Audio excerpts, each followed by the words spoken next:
Meu nome é Oswaldo Cudizio Filho, né? Eu fiz a faculdade, eu entrei em 1971, eu sou da 10ª turma, e depois que eu fiz a faculdade eu fiz residência na pediatria, onde eu fiquei até 79. Eu venho de um bairro popular em São Paulo, né? Eu morava no Ipiranga, estudei no Alexandre de Gusmão, e o estalo assim para a medicina não teve muito um estalo, né? Meu avô era médico e a minha mãe sempre incentivou no sentido de ser médico, né? O meu avô tinha amizade com alguns professores da Santa Casa, né? Então quando eu fiz o cursinho no Objetivo, né? Aí eu fui muito bem no exame e acabei optei pela Santa Casa, assim, eu nem fiz a FUVEST caprichada, assim, que eu queria ser um aluno da Santa Casa, né?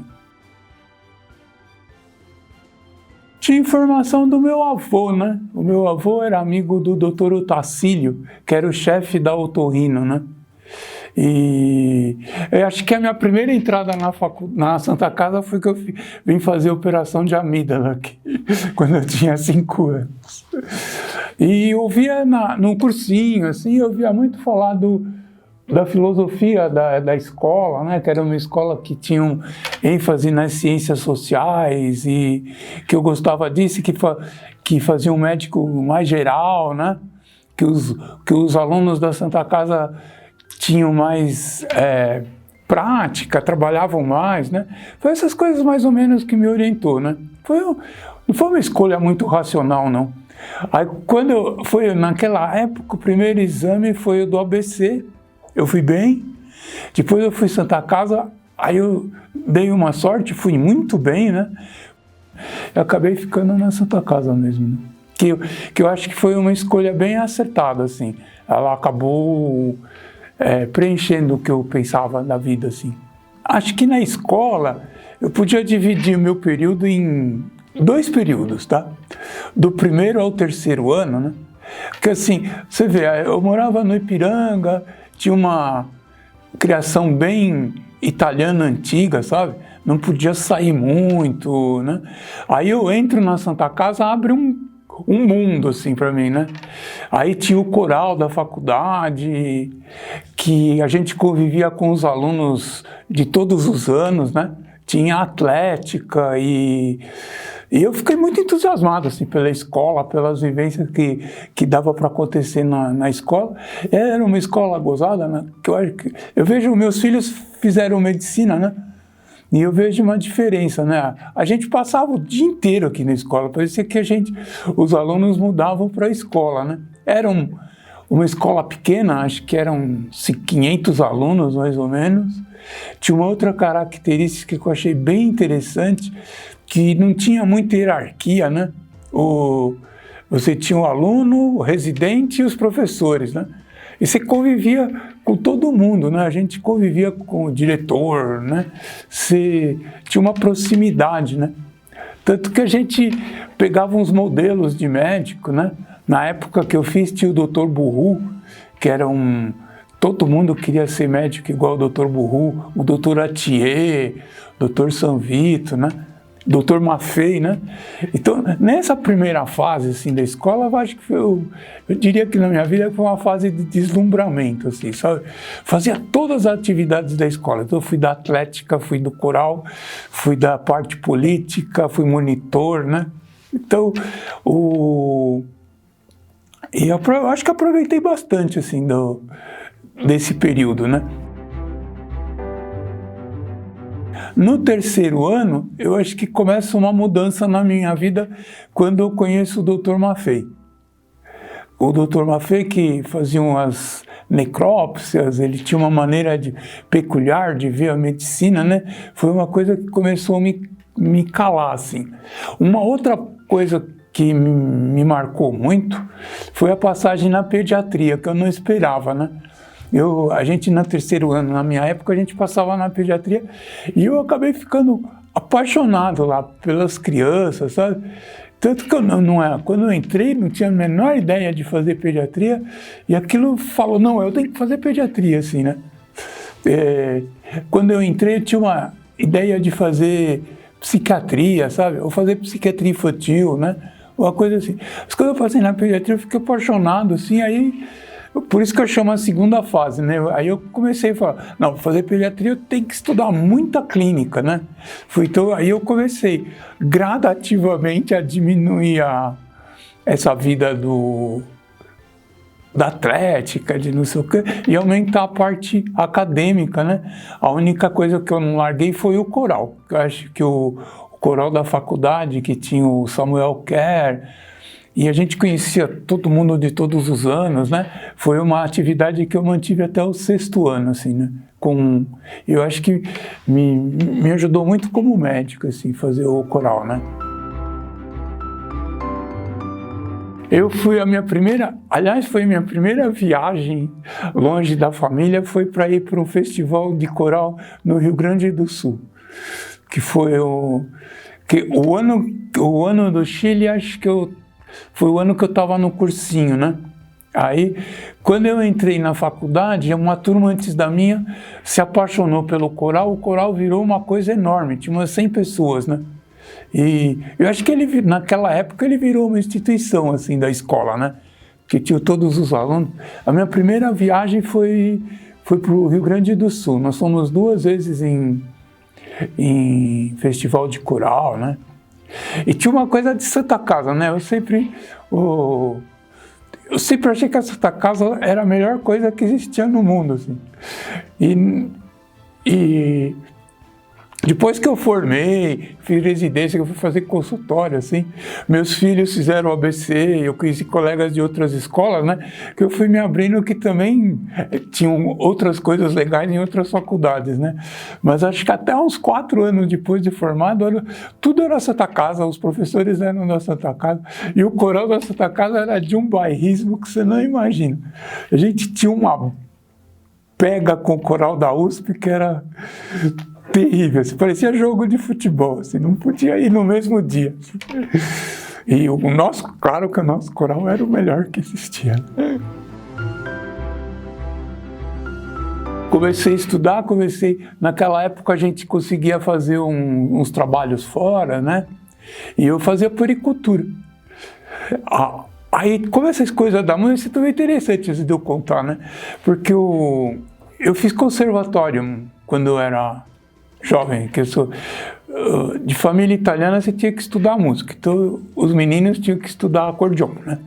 Aí eu estudei acordeon, então eu sou formado em acordeon. E aí eu fui dar aula o conservatório me chamou para dar aula de flauta doce, lá que eu gostava de tocar flauta, e naquela época eu era mais apaixonado por violão, mas eu já tocava as flautas, né? E aí, quando eu montei o curso de flauta no conservatório, parecia um curso de medicina lá, sabe? Porque comecei a juntar as pessoas, os alunos que eram difíceis, né? Hoje eu sabia, eu tinha aluno que era autista, tinha aluno que tinha síndrome de Down, né? Então, mais ou menos, eu inventava lá uma musicoterapia estudando flauta doce, né? Tanto que, como eu ganhava alguma graninha dando aula no conservatório, eu nunca dei muito plantão fora, né? Aí, quando eu passei no 5º ano, que eu já aprendi mais pediatria mesmo, eu cobri alguns colegas da residência, assim, na puericultura, né? Era na hora do almoço, era uma correria. Em vez de almoçar, ia atender pediatria e voltava correndo, né? E aí eu fui estudando, assim. A gente acabou montando um grupo. A gente fez um desafio que a gente ia ler o Cécio inteirinho. O Cécio era um livro de clínica médica, que era um negócio desse tamanho, assim. A gente montou um grupo de estudar, porque o Walter queria ser clínico, né? Naquela época, entrar em clínica na Santa Casa, na residência, era muito difícil, né? Como ele era amigo dele por causa do piano, né? A música permeou, né? Como o nosso subgrupo era de piano e pessoas que eram do coral, né? Da minha turma. Então eu acabei entrando na vibe dele e estudando junto, né? Aí no 3º ano aconteceu que eu conheci o Dr. Mário Sposati, né? O Dr. Mário trabalhava na medicina social e ele fazia uma reunião ao meio-dia de homeopatia, que é uma medicina complementar, né? Onde você mistura psicologia com a clínica, né? Como eu já tinha essa tendência da psicologia, eu achei que era um assunto que para mim seria muito interessante. Aí quando eu formei, o Dr. Mário me convidou para ficar junto com ele no consultório, lá em Santana. Então, aí eu fazia a residência, tinha os biquinhos, né, que o residente fazia, que era um plantão fora, e eu ajudava o Dr. Mário no consultório. A gente fez uma amizade em 77, acho que o Dr. Mário é a pessoa que eu mais vi na vida, né, porque eu vi ele todo dia. Depois a gente fez consultório junto, 45 anos de consultório junto. Agora ele aposentou. O Dr. Mário é da primeira turma. É esse que eu falei, né? A Santa Casa, ela tinha essa característica da gente conviver com o pessoal de toda a turma. Eu tenho um monte de amigos da primeira turma, né? Com o doutorando, tem amigos da terceira turma, da quinta, que era via coral, via monitoria, e mesmo os professores, né? Eu senti, para mim, eu achei que isso foi muito positivo, né? E você vai aprendendo a medicina, acho que como um ofício, né? Você vai vendo como que as pessoas vão fazendo a medicina, você vai vendo o que você gosta, o jeito que você mais gosta de fazer, né? Eu gosto muito de conversar, então eu acabei fazendo homeopatia e conversando com as pessoas, né? Eu fiz a residência em pediatria, depois eu fiz mestrado em psicologia social, que era um projeto de estudar, fazer a homeopatia ter um cunho mais de pesquisa, né? E eu sempre dei aula de homeopatia, desde que eu formei. Eu fui para a Associação Paulista de Homeopatia, que tinham bastante médicos da Santa Casa da primeira e da segunda turma, que era o Dr. Félix, Dr. Nicola, Dr. Matheus. Tinha uns colegas meio contemporâneos, que era o Dr. Corrado, o Roger, o Henrique Stilfman, né? Era um núcleo bem forte da homeopatia de médicos da Santa Casa, né? E aí foi uma turma que eu continuei, e aí eu fazendo a pós em psicologia, né? Eu fui complementando, né, o jeito assim de fazer uma medicina clássica. Eu gosto bastante da medicina clínica, mas gosto de misturar com a parte de psicossomática, né? Que eu fui fazendo uma mistura minha mesmo. Meio Santa Casa, né? Que eu acho que uma das coisas da Santa Casa é que a gente sabia tudo. E quando a gente passava o dia inteiro lá, encontrava na toca lá, não sei quem falava um caso, outro caso. Se você precisasse de uma informação, você ia na toca, ficava sentado lá, aparecia alguém da especialidade e você perguntava. A gente meio que, os pacientes do leito, a gente tinha que acompanhar nos exames, né? Então você ia pro oftalmo, ia pro otorrino, né? Eu fui meio criado, né? Apesar, acho que eu gostei dessa cultura, né? E até hoje eu sou assim, quando eu tenho minhas dúvidas eu pergunto, mantenho eu chamo o espírito de Santa Casa, né?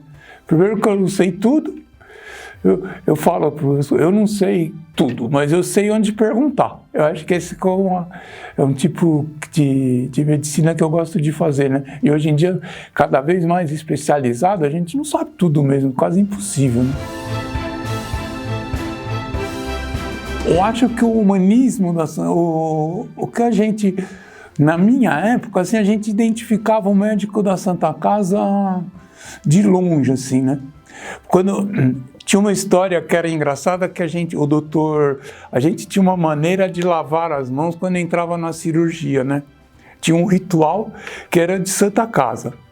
Aí quando a gente via a pessoa ali no pré-operatório, que eu entrava porque eu gostava de fazer berçário, né?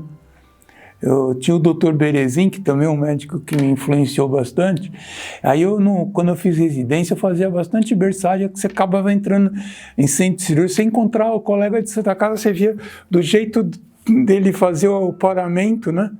Que a gente tinha uma maneira que tinha que ser daquele jeito, né? Vinha daqui, do braço para baixo, era que todo mundo lavava, fazia meio uma bagunça, né, das outras escolas, né? Aí e o da Santa Casa era desse jeito, que era agora eu esqueci o nome do doutor, que era o professor de clínica cirúrgica. E também era gozado, por exemplo, o doutor que fazia a clínica cirúrgica, ele era poeta. Então ele tinha os livros de poesia, né? Você tinha o doutor Décio, que dava aula de arte, tinha o doutor Pedro Atabe, que entendia de literatura. Quer dizer, esse tipo de médico mais, que não é só médico, que tem uma cultura geral, né, acaba marcando a gente, né? Ainda mais eu que já gosto, né, dessas... E eu acho que o médico da Santa Casa a gente conhece meio pela conduta, sabe? Atualmente já não conheço tanto porque eu já sou mais velho, né? Mas os da minha época a gente conhecia porque eu não pedia tanto exame. A gente vem de uma escola que acho que comparativamente com as outras escolas eram mais pobres, né? Então conseguir tanto exame era mais complicado, né? Então tinha uma ênfase maior na clínica, de fazer os exames. Então tinha o doutor Giannone que ensinava a gente a fazer a propedêutica, né? A gente aprendia a fazer direitinho e tinha que fazer junto lá, né? Eu tinha o doutor, quando eu fiz residência em pediatria, se a gente fizesse uma receita complicada, o chefe da pediatria chamava a gente para você poder explicar. É uma coisa que vai te incentivando. Quando você pediu o raio-x, você tinha que fazer um desenhinho assim do pulmão e marcar onde que estava o que você suspeitava, né? Então, isso aí vai incentivando você a ser um médico mais clínico, conversar, buscar mais informação. Você acaba se diferenciando, né? De não ser tão técnico, né? Era o Dr. Wojcik. Ele na pediatria, ele ficava lá no último andar. A gente fazia direitinho, porque ele era bravo, né? Então, você começava a pedir exame e não dava certo, você tinha que subir lá em cima, fazia no anúncio, doutor, não sei o quê, subir na salinha, falava, vixe, já fiz alguma besteira. Aí, quer dizer, isso aí eu acho que vai mudando o jeito de ser e os colegas ajudando. Quando eu fiz residência, a gente tinha um problema de dermato. Tinha um colega que era dermatologista, ele se propôs a fazer um curso informal de dermato, que era no pronto-socorro, era toda quinta-feira, da 12h a 1h, né? Ele ia lá, a gente separava os casos. Eu fiz dermato durante os 2 anos que eu fiz residência, então peguei uma experiência colossal em dermato, né? Que eu acho que é uma coisa que só ia acontecer aqui na Santa Casa, que em outro lugar tem que ter curso, essa parte informal, né, de você obter, eu acho que era muito rico. Atualmente eu não tenho muito contato, ajudo com a doutora Gisele, né, eu ajudo num curso para os alunos do 6º ano, né? Não dá para sentir muito, mas acho que o clima continua mais ou menos assim, né, eu acho, pelos alunos que passaram pela gente. Você vê que a gente pegou aluno que é interessado em acupuntura, interessado em homeopatia, em antroposofia, e da integrativa, né? Que já é um aluno diferente, né? Eu gosto de história, você sabe? E até eu falo assim, eu penso assim, será que eu vou conseguir aposentar? E eu não sei, porque o consultório, agora eu estou ajudando no centro de saúde lá da Barra Funda, né? Eu faço um atendimento voluntário de sexta à tarde. Eu adoro ir lá, porque vem histórias que eu não... Umas coisas inusitadas lá, daquele povo que aparece lá e que mora lá pelo bairro, né? No consultório também, eu acho que a parte da medicina. Então a parte que eu gosto, que eu vi a história da vida das pessoas, né? Como que elas se viraram, como que elas resolvem essa parte de ensinar também, sabe? Uma parte pedagógica, né? Eu atendo as crianças de discutir como é que faz isso, como faz aquilo, dar o autor. Eu acho que eu sou bem... Às vezes eu fico cansado de ser médico, paro uma semana de atender de férias, eu já quero voltar. Para o senhor ver... O meu colega, o Mário, né, o doutor Mário, ele pegou uma doença meio grave, né? Esse meu colega que fazia consultório. E aí ele foi tratar, não ia ser mais médico, não sei o quê. 15 dias atrás ele estava conversando comigo, falando que ele não aguenta mais ficar sem consultar. Eu achei uma delícia, né? Então eu falei, não, você pode ir lá no consultório que a gente tem uns horários vagos, né? Porque foi meio com ele que eu aprendi a conversar. Eu achei que ele estava triste, a gente estava até preocupado. Aí outro dia ele ligou e falou, quero conversar sério com você. Eu falei, vixe, lá vem coisa, né? Falei, não, eu quero voltar a consultar porque eu não estou conseguindo viver sem consultar. De ouvir a história das pessoas, né? Quer dizer, acho que essa parte da medicina eu acho fantástica, assim, ouvir e eu ajudar as outras pessoas contando as histórias. Eu inventei uma terapia minha, né? Eu vou misturando as histórias que eu já vi com a situação que a pessoa me conta, né? Sabe? Então eu já vi não sei quem que estava nessa situação, ele tentou não sei o quê, nunca vou impondo, né? Mas eu vou contando as histórias. E ver as famílias, tem um monte de família que eu atendo, né? Que também é muito divertido. Mas a minha turma de residente foi sensacional.